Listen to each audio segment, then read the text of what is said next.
Rocksteady is back at the helm to bring us the next installment of the Arkham series. A series which is not only considered some of the best Batman games of all time, but some of the best games of all time. Which is kind of hilarious. Not haha can't stop laughing from the Joker's gas hilarious, but a chuckle nonetheless. The killing joke here is that before the Arkham series, Batman games were nothing really to look at. Most of them were average beat-em-up games at best.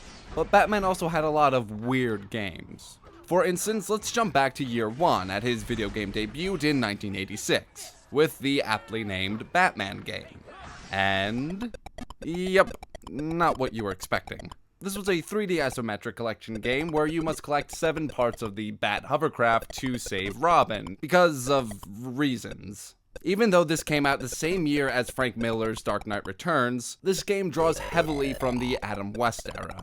But then Burton's Batman became on everyone's mind, and we started seeing a grittier Caped Crusader. However, that didn't stop Batman from having some odd games. Like, for instance, Batman on the PC Engine, which was pretty much Pac-Man. You just ran around a maze and collected items to move to a different type of maze. In 1992, Batman Returns went to the silver screen, and about a year later, it got plenty of movie tie-in games. There were actually 8 Batman Returns video games, each of them quite different depending on what platform it was on. However, the oddest one was the MS-DOS version. Why the MS-DOS version? Well, because it's actually a point-and-click adventure game. Yeah, I didn't know this was a game either. And apparently it was really good.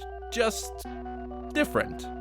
When Batman Forever came out in 1995, a movie tie-in game came along with it, aptly named Batman Forever. There were 2 big weird things about this game. One, that it was a fighting game set in a side-scrolling world, kinda like Double Dragon, but done worse. That, and they used digitized actors, which now makes it look outright hilarious. In 2001, Batman Gotham City Racer came onto the PlayStation. It's weird because it's a solely car-based game, where you race or chase around villains. Plus, this is the first game that let you play as Batman villains, which makes you question why a game with horrible gameplay and pitiful design was the first game to let you play as Batman's villains. You got me. Then, in 2003, Batman went to a genre that we thought he'd never go to. That's right, educational games. The Learning Company released 2 games, Batman Justice Unbalanced and Batman Toxic Chill. These were games that taught kids from 7 to 10 problem-solving skills, matching, I Spy, you know, all those games that you play during computer class. Again, just because it's weird and an educational game doesn't mean it was bad. It was pretty good, apparently. It was just really, campy with its dialogue.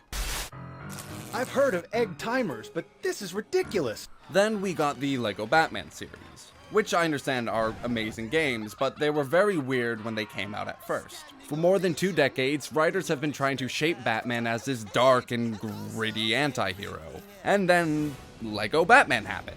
But it worked flawlessly in bridging the gap between the young Batman fans and the old Batman fans. And finally, the weirdest Batman game doesn't have Batman at all. Well, I mean, he is, just for like a brief second in the intro. Gotham City Imposters is a Call of Duty-inspired game where 2 gangs fight each other in the streets of Gotham. Again, you do not play as the Caped Crusader himself, just as gang members who dress themselves up in their local Hot Topic. And they're guns, which is kind of weird and goes against, like, everything about Batman, but you use guns. So now in the summer, when we finally get our hands on Arkham Knight to complete this fantastic trilogy, we can appreciate it more, now that we have a better understanding of Batman's weirder side in gaming. What did you guys think of these games? Let us know in the comments below. And for all of your gaming needs, be sure to head over to Shacknews.com.